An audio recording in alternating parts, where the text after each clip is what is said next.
சுகந்தவன நாயகி தாயார் உடனாய பரிமள அரங்கன் திருவடி மலர்கள் போற்றி போற்றி. இந்த இனிய மார்கழி திங்களின் 15வது நன்னாளிலே ஆண்டாள் நாச்சியார் அருளி செய்த திருப்பாவையின் 15வது பாடலே இன்றைய நம்முடைய சிந்தனைக்குரிய பாடலாகும். திருப்பாவையுள் திருப்பாவை என்ற சிறப்பினை பெற்ற அற்புதமான பாசுரம் இது. உறக்கம் கலைந்து விட்டாலும் எழாமல் எழுப்ப வந்தவளுடன் உரையாடும் விதமாக அமைந்திருக்கும் அற்புதமான பாசுரம் இது. தற்பொழுது பாடலுக்குள் செல்லலாம். எல்லே இளங்கிளியே எல்லே இளங்கிளியே எல்லே இளங்கிளியே எல்லே இளங்கிளியே இன்னம் ஊரங்குதியோ சில்லென்றழையேன் மின் நங்கை மீர் போதருகின்றேன் வல்லை உன் கட்டுரைகள்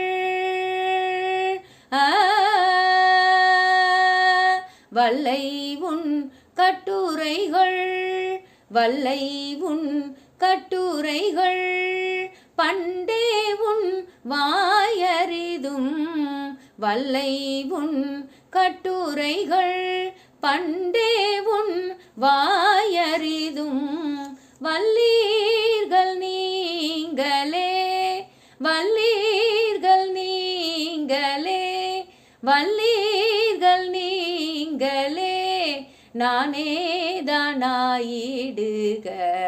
ஒல்லை நீ போதாய் உனக்கென்ன வேறுடையை ஒல்லை நீ போதாய் உனக்கென்ன வேறுடையை எல்லோரும் போந்தாரோ போந்தார் போந்தெண்ணிக்கொள்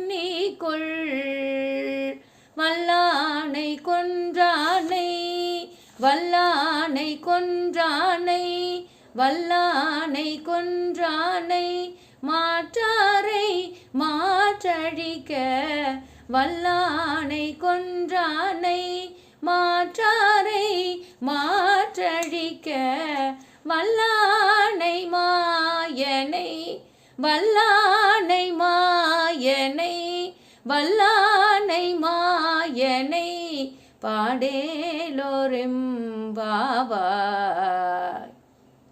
எழுப்புவோர் ஏடி ஏண்டி ஏண்டி இளங்கிளியே இன்னம் உறங்குகின்றாயோ எழாதிருப்பவள் பெண்களே சில் என்று கத்தி கூப்பிடாதீர்கள், இதோ வந்து விடுகின்றேன். எழுப்புவோர் நீ மிகவும் கெட்டிக்காரி, உன் பேச்சுகளை முன்னமே அறிந்திருக்கின்றோம், உன் வாயையும் அறிவோம். எழாதிருப்பவர் கெட்டிக்காரிகள் நீங்களேயானாலும் சரி நானேதான் ஆனாலும் சரி. எழுப்புவோர் சீக்கிரம் எழுந்து வா, இந்த கெட்டிக்காரத்தனம் தவிர உனக்கு என்று வேறு என்ன வைத்திருக்கின்றாய்? எழாதிருப்பவள் எல்லோரும் வந்துவிட்டனரோ? எழுப்புவோர் வந்துவிட்டார்கள் வந்துவிட்டார்கள், நீ வந்து எண்ணிக்கொள். குவளைய பீடம் என்னும் வலிய யானையை கொன்றவனை, பகைவரின் செருக்கை அழிக்க வல்லவனை, மாயனை பாடு என்பதாக அமைந்திருக்கின்றது இந்த இனிய பாடலின் பொருள். நன்றி.